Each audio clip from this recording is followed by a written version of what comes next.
Welcome to the Slop Temple. We pray this video helps. You begin by confirming your certification, patient ID, and that the machine passed daily QA.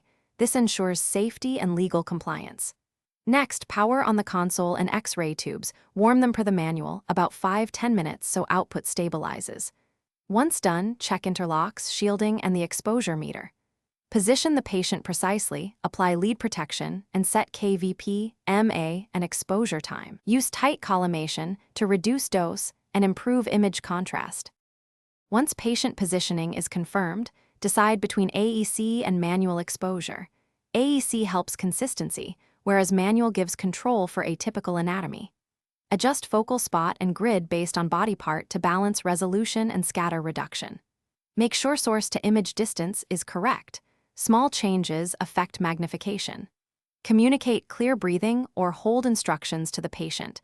Verify centering with lasers or markers. Monitor real-time exposure readouts and abort immediately if unexpected resistance or alarm occurs. After exposure, process and review images at diagnostic display. Check for motion blur, artifacts, and sufficient contrast. If acceptable, release the patient and document exposure factors and dose estimate in the log. Once done, perform a quick post-use inspection. Secure cables and reset any temporary shielding.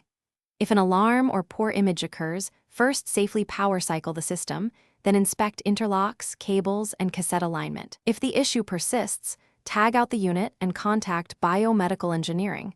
Do not continue using a suspect machine. Thanks for watching. Consider subscribing if we helped you.